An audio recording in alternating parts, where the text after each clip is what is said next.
The message came in the dead of night. Dr. Alan Wright almost missed it among the usual cosmic noise.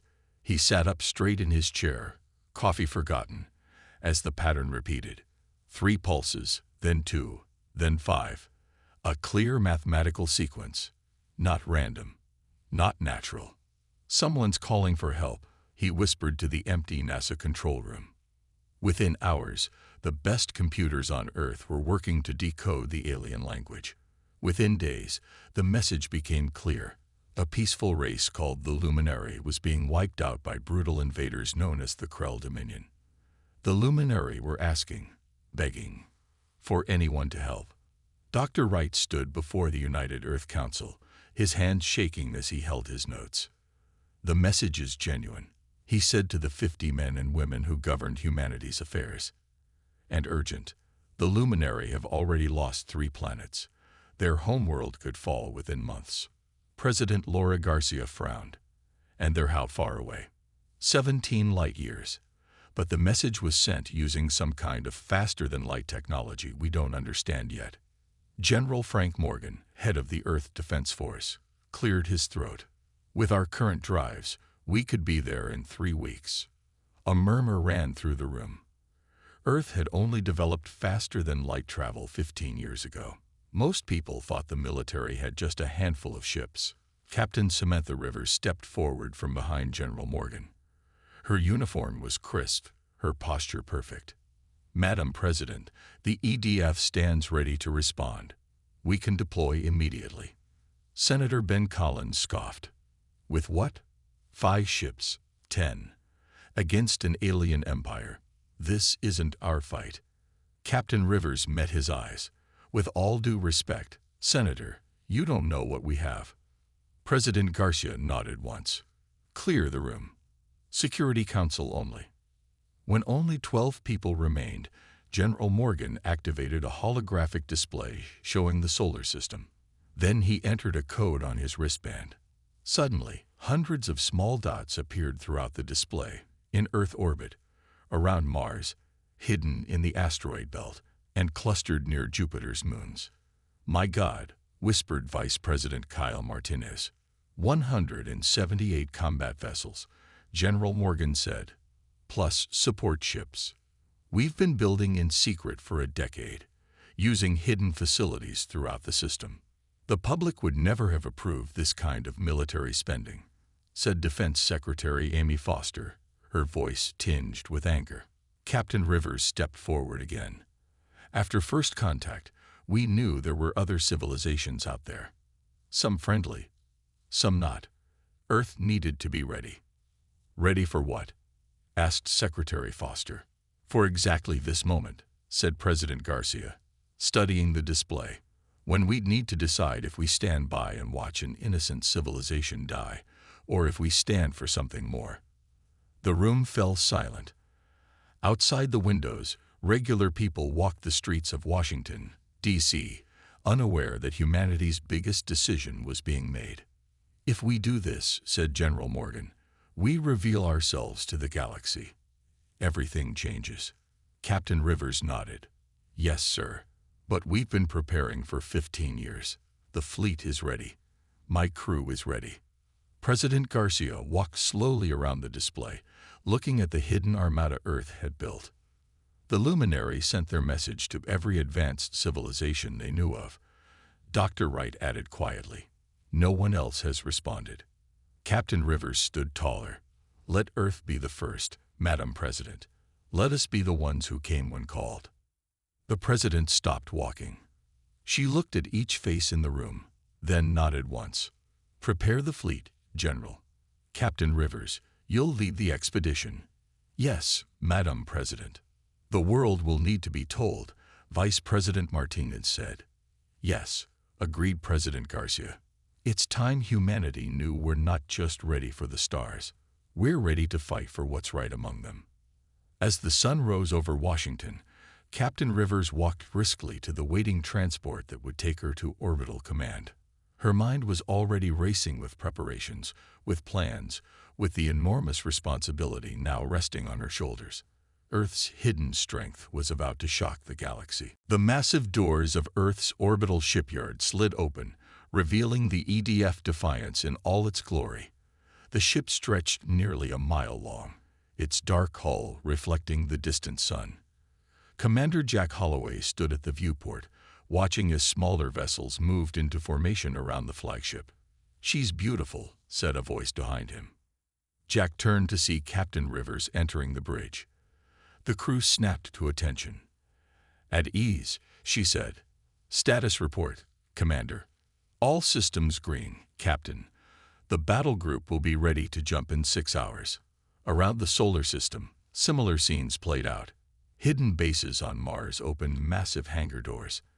Asteroid facilities that had posed as mining operations revealed their true purpose.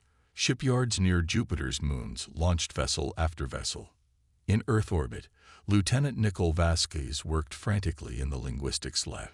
Screens surrounded her, filled with luminary symbols and their translations. "How's it coming?" asked Captain Rivers, entering the lab. Nicole rubbed her tired eyes.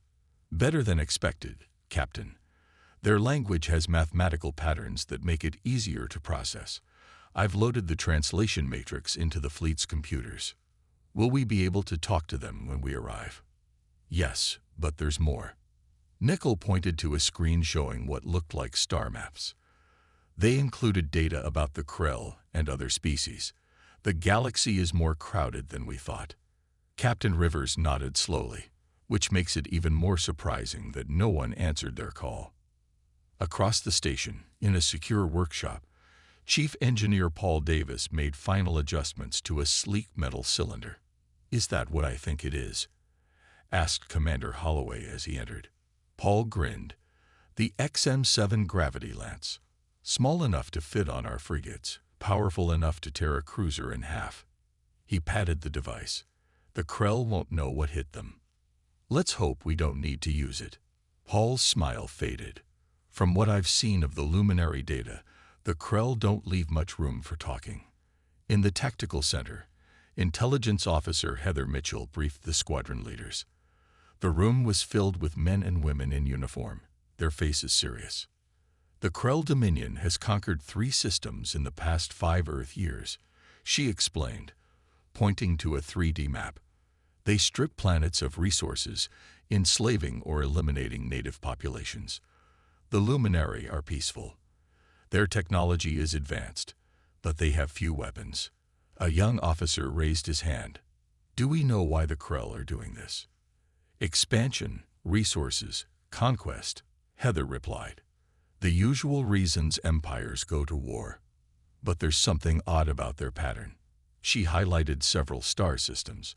"They're avoiding these areas, even though they have valuable planets. We don't know why yet." As the briefing continued, Captain Rivers slipped out and made her way to the observation deck. Earth filled the massive window, blue and beautiful. General Morgan joined her silently. "Second thoughts?" he asked after a moment. "No," she replied.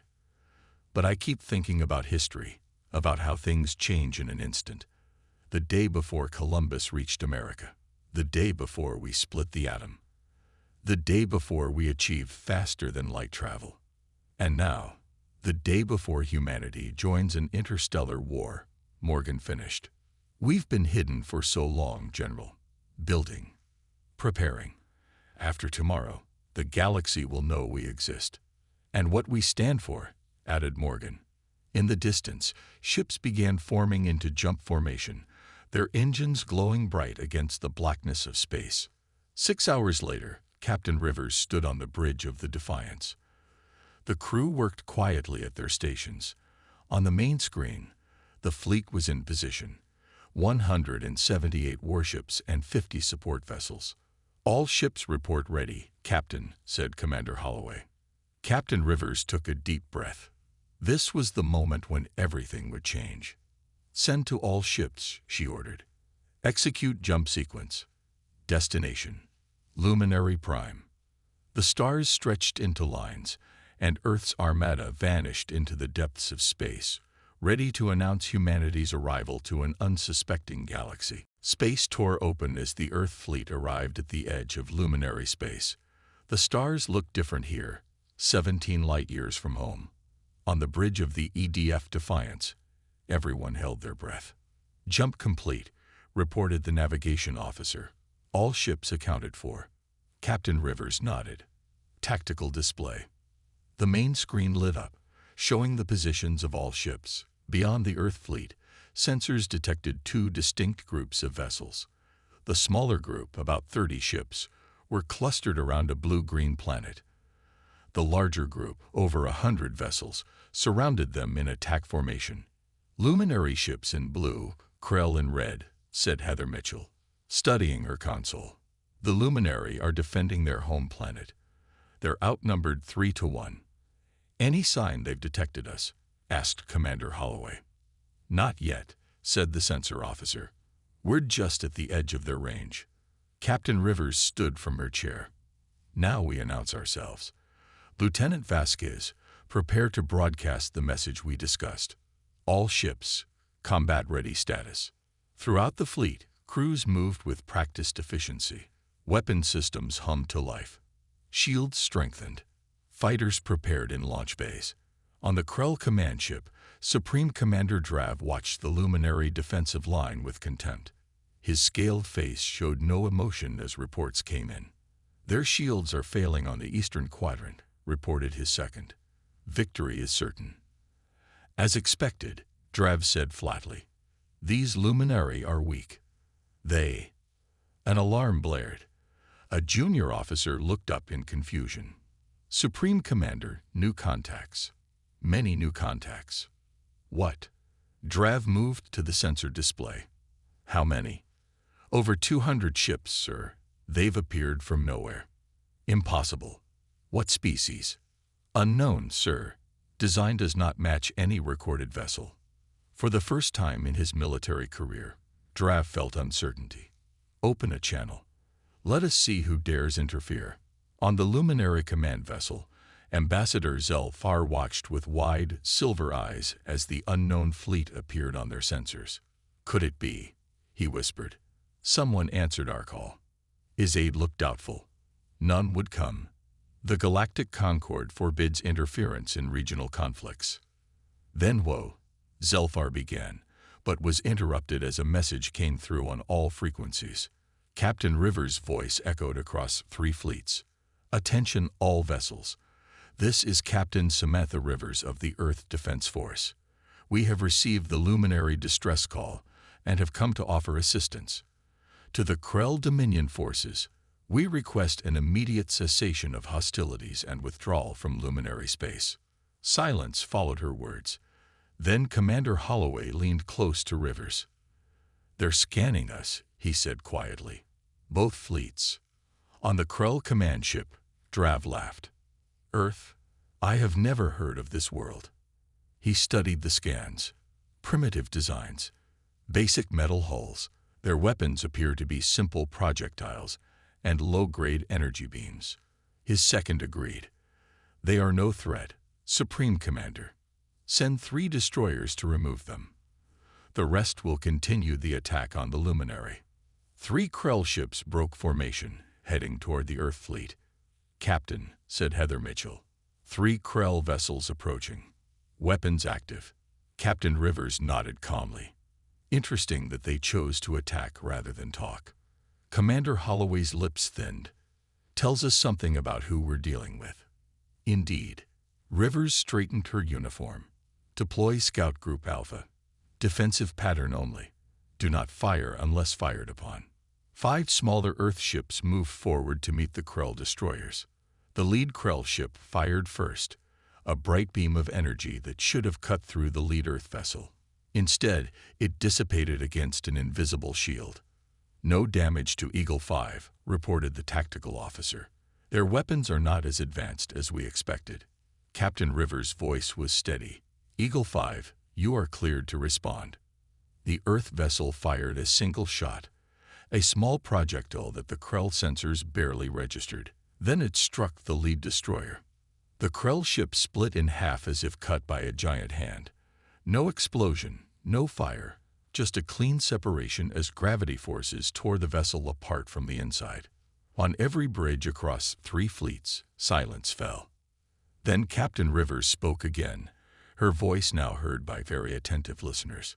To the Krell forces, that was 1 ship using 1 weapon. We have 177 more. I repeat my request for your immediate withdrawal. Supreme Commander Drav stared at the screen in shock. One of his destroyers had been cut in half by a single shot from what should have been an inferior vessel. His bridge crew waited in silence for his orders. Pull back the attack force, he finally said. Regroup at the outer moon. We need to understand what we're facing. The remaining Krell ships turned away from the Earth fleet. Across the Krell forces, word spread quickly about the strange newcomers and their powerful weapons. On the Defiance, Captain Rivers watched as the Krell retreated. They're pulling back, Captain, said Commander Holloway, but not leaving the system. They're regrouping, Heather Mitchell added, likely to reassess their strategy. Rivers nodded. That gives us time. Open a channel to the Luminary flagship.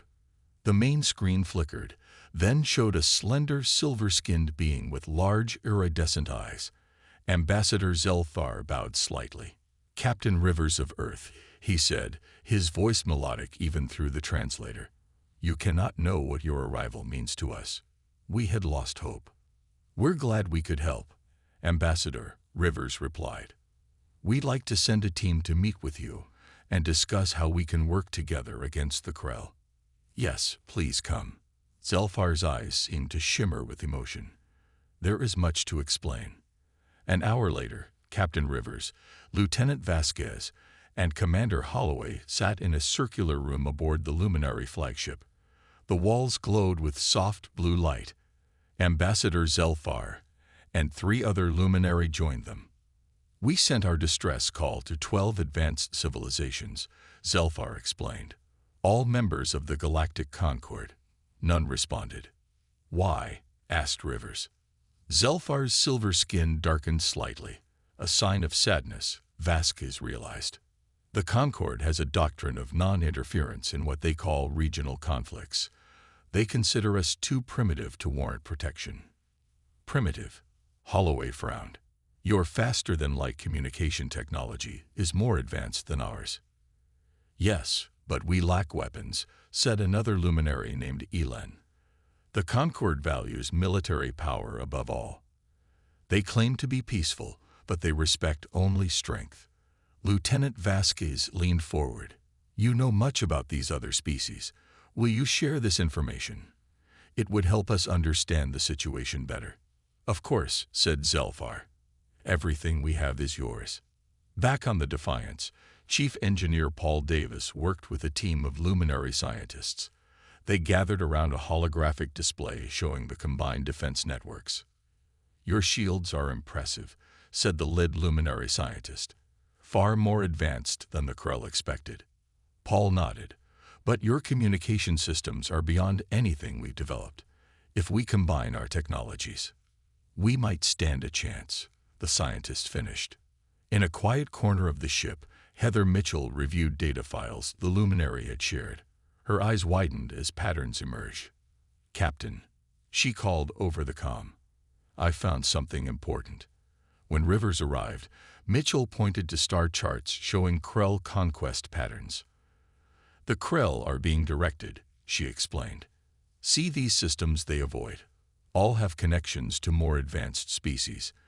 And here, she highlighted communication logs, evidence they receive specific targeting information. You're saying someone else is pulling their strings? Rivers asked. Yes, I think the Krell are being used as proxies to eliminate developing civilizations without the more advanced species getting their hands dirty. Rivers' expression hardened. Do you think members of this galactic concord are involved? The evidence points that way. The question is, why? Their discussion was interrupted by an urgent call from Commander Holloway. Captain, we have new arrivals. 3 ships just entered the system. They're not Krell. On the bridge, Holloway pointed to the tactical display. Their design is unlike anything we've seen. Ambassador Zelfar, who had joined them, looked alarmed. "Those are Concord observer vessels. They must have detected your arrival." "They're hailing us," said the communications officer. "Put them through," ordered Rivers. The screen showed a tall, thin alien with pale blue skin and 4 arms. Its eyes were completely black. "I am Observer Trelnox of the Galactic Concord. We have come to witness this conflict." The alien's voice was cold. "We did not expect to find newcomers." Captain Rivers stood straight. "I am Captain Samantha Rivers of Earth. We answered the luminary distress call that you ignored." The observer's black eyes narrowed. "This is a regional matter. Your interference is unexpected." "So I've heard," Rivers replied evenly. "But where we come from, we don't stand by while innocent people are slaughtered." For a moment, the observer seemed at a loss for words. Then it regained its composure. "We will be watching your actions closely, Earthers." The transmission ended. "I think," said Commander Holloway dryly, "we just made another enemy." The Krell ships gathered in massive numbers at the edge of the luminary system. Their reinforcements had arrived from nearby conquered worlds. Now over 300 warships formed a dark cloud against the stars. On the bridge of the Defiance, Captain Rivers studied the tactical display. "They outnumber us almost 2-1, she said. Commander Holloway nodded. "But they still don't understand what they're facing." The comm system chimed. General Morgan's face appeared on screen. He was on the EDF Relentless, which had just arrived with 50 more ships from Earth. "Reinforcements as requested, Captain," he said. "Thank you, General. Your timing is perfect." Rivers turned to find Ambassador Zelfar watching with wide, silver eyes. "You brought more ships?" he asked. "We did not think your fleet could be larger." Rivers smiled slightly. "We've been preparing for a long time, Ambassador." Near the outer planets of the system, 3 Concord observer vessels maintained their distance, watching both fleets with advanced sensors. Inside the lead ship, Observer Trelnox spoke with his colleagues. "These humans possess military technology far beyond what their development stage should allow," he said. "How is this possible?" "Unknown," replied another observer. "Our scans cannot penetrate their hull shielding to examine their weapons." Trelnox's forehands moved in a pattern of concern. "The Concord must be informed. If these humans ally with other developing species, it would disrupt the balance we have maintained for centuries," finished the third observer. Back on the Defiance, Commander Holloway stood before a holographic display. Surrounded by ship captains and luminary officers, he outlined their battle plan. "The Krell expect us to form a defensive line here," he said, pointing to the space in front of the luminary homeworld. "We won't. Instead, we'll split our forces into 3 attack groups. Alpha will strike their center while Beta and Gamma hit the flanks." A luminary officer looked concerned. "But this leaves our homeworld exposed." "Only briefly," Holloway explained. "The Krell are rigid thinkers. They'll be so focused on our attack that they won't notice our real strategy until it's too late." In the engineering section, Paul Davis made final adjustments to a new weapon system with help from luminary scientists. "By combining your communication technology with our gravity lance," he explained, "we can target multiple ships simultaneously." The lead luminary scientist, Neri, watched in fascination. "Our people have never developed weapons like this. We always thought peace was the only way." Paul looked up from his work. "Sometimes peace must be defended. The peaceful need protectors." Neri nodded slowly. "Perhaps that is why the universe sent us Earth." Lieutenant Vasquez worked nearby, going through luminary historical records. She spotted something and called out to Captain Rivers as she entered the lab. "Captain, look at this," she said, pointing to ancient star charts. "The luminary have records of the Concord species going back 10,000 years. They've been manipulating developing civilizations for millennia." "But why?" asked Rivers. "Resources, territory, control," Vasquez replied. "The same reasons empires have always eliminated competition." Rivers frowned. and the Krell are just their latest tool. As final preparations were made, Captain Rivers addressed the combined Earth luminary forces from the bridge of the Defiance. Her image was transmitted to every ship. "Today we face an enemy that believes might makes right," she said.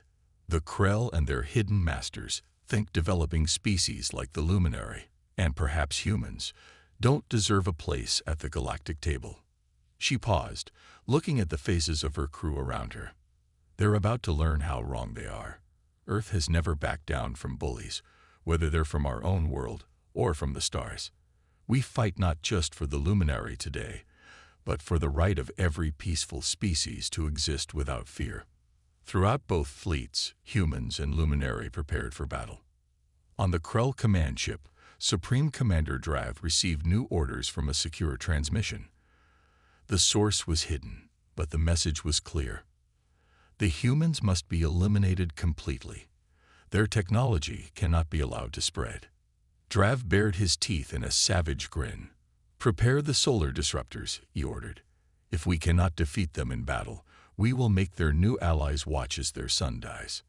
As both massive fleets moved toward each other, the stars themselves seemed to hold their breath. Space lit up as the battle began.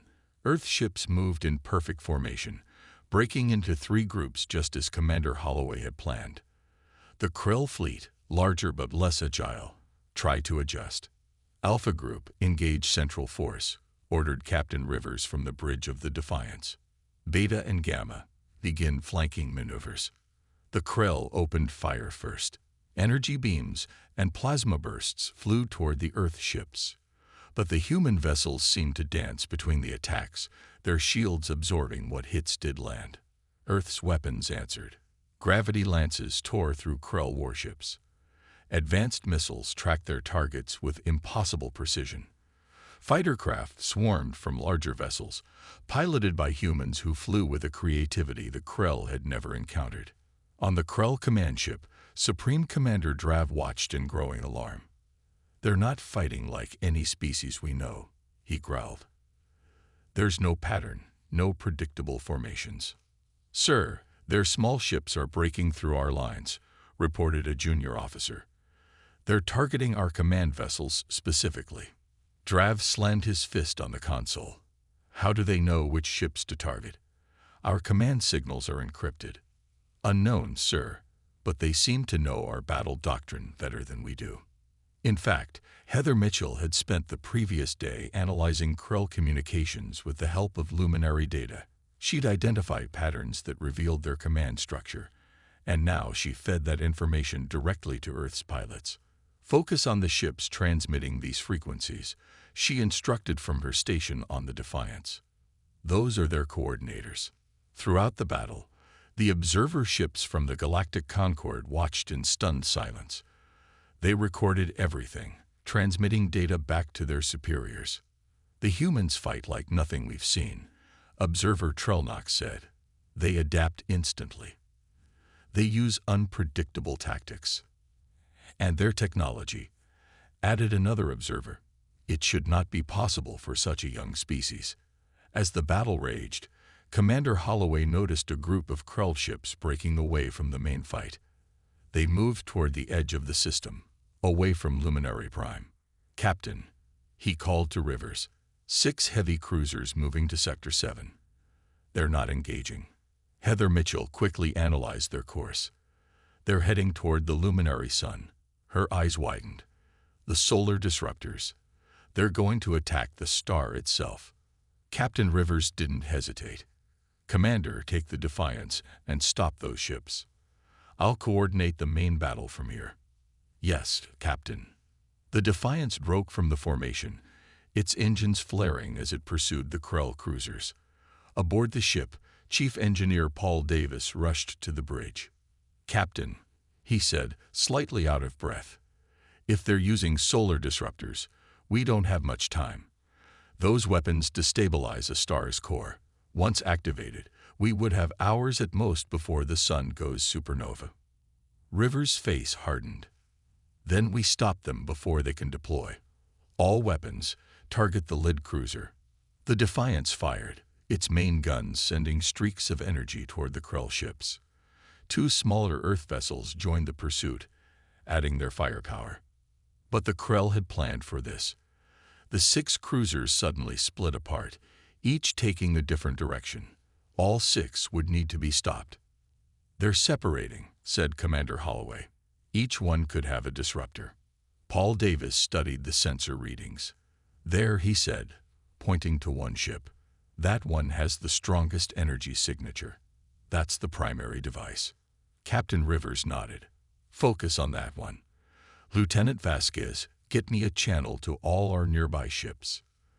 Vasquez worked quickly. "Channel open, Captain." "This is Captain Rivers. All ships in sectors 6 through 9. Break off current engagement and intercept Krell cruisers. They're carrying solar disruptors. Repeat, they're planning to destroy the luminary sun. This is priority 1. Dozens of Earth ships responded, changing course to hunt down the Krell cruisers. But the primary ship had a head start, and it was nearing deployment range. "We won't reach it in time," said Holloway, his voice tense. Paul Davis looked up suddenly. "We might not need to." He turned to Rivers. "Captain, if I can modify our gravity lance, we might be able to hit them from here." "How long?" 5 minutes. Maybe less." Rivers looked at the tactical display. The Krell ship would reach its position in 6 minutes. "Do it," she ordered. "And hurry." Chief Engineer Paul Davis worked frantically, his hands moving with practiced skill as he modified the Defiance's main gravity lance. Crew members passed him tools and components as the ship raced after the Krell cruiser. "Almost there," he muttered. "Just need to extend the focusing array." On the bridge, Captain Rivers watched the tactical display. The Krell ship was nearly at its deployment position. 2 minutes, Captain," reported Commander Holloway. Lieutenant Vasquez monitored communications. "The other cruisers are being engaged by our ships. 3 have been destroyed. 2 are still active. But that primary one is what matters," said Rivers. "Paul, how much longer?" His voice came through the comm. "Ready, Captain. But we've never fired a modified lance at this range. It might not work." "It has to," Rivers replied. "Fire when ready." The Defiance shuddered as the modified gravity lance activated. A barely visible beam stretched across space, reaching toward the distant Krell cruiser. For a moment, nothing happened. Then the Krell ship seemed to waver, like a mirage in the desert. Its hull compressed slightly before the ship suddenly imploded, crushed by overwhelming gravitational forces. A cheer went up on the bridge. "Direct hit," Holloway confirmed. "Target destroyed." Across the battlefield, Earth ships pressed their advantage. The Krell forces, already confused by Earth's unpredictable tactics, fell into disarray when word spread that their secret weapon had failed. Supreme Commander Drav received the news with cold fury. "Order all remaining ships to converge on the luminary homeworld," he commanded. "If we cannot destroy their sun, we will at least glass their planet." But the Earth fleet was ready. As Krell ships changed course, they exposed themselves to flanking attacks. The battle became a rout. On the Concord observer vessel, Trell watched in stunned silence. "The Krell are defeated," said one of his colleagues. "This has never happened before." "The Council must be informed immediately," Trell replied. "These humans change everything." 2 hours later, the last Krell warship surrendered or fled the system. Captain Rivers stood on the bridge of the Defiance, surveying the aftermath. Earth had lost 12 ships. The Krell had lost over 200. Ambassador Zelthar joined her, his silver skin glowing with emotion. "You have saved not just our world, but our entire species," he said. "The luminary will forever be in Earth's debt." Rivers smiled tiredly. "That's not how alliances work, Ambassador. Friends help each other." General Morgan entered the bridge. "Captain, we've captured some interesting data from the Krell command ship. Heather's team is decrypting it now." Minutes later, in the tactical room, Heather Mitchell displayed a series of communications. "These are direct orders to the Krell," she explained. from members of the Galactic Concord Council. The room fell silent. "They've been using the Krell as proxies," Heather continued, "eliminating developing species before they could become threats. Or competitors," added Commander Holloway. Captain Rivers studied the evidence. "We need to address this directly." 1 week later, Captain Rivers stood before the Galactic Concord Council. Representatives from 12 advanced species sat in elevated seats, looking down at her. Observer Trellnock stood to one side. "The human speaks to the council," announced a tall, crystalline being. "State your purpose." Rivers looked each council member in the eye. "I come to inform you that Earth has established a permanent defense alliance with the Luminary people, and to put you on notice." Murmurs spread through the chamber. "Your policy of allowing developing species to be eliminated ends today," Rivers continued. "Earth will protect those who cannot protect themselves." "You overstep, human," said a council member. "Your species is new to the stars. You do not understand galactic politics." "Perhaps not," Rivers replied. "But we understand right from wrong, and we have evidence of your involvement with the Krell attacks." She activated a holographic display showing the intercepted communications. The council chamber erupted in chaos. As Rivers left the chamber, Ambassador Zelfar was waiting. "You have made powerful enemies today," he said. "And powerful friends," she replied. "Already 7 other species have contacted Earth seeking protection." Zelfar's eyes sparkled. "The galaxy is changing." "Yes," agreed Rivers, "and humanity will help shape that change."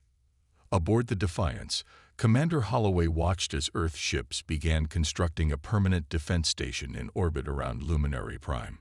"So much for keeping a low profile in the galaxy," he said to Captain Rivers as she returned. Rivers smiled. "Earth stayed hidden while we grew stronger. Now it's time to stand in the light."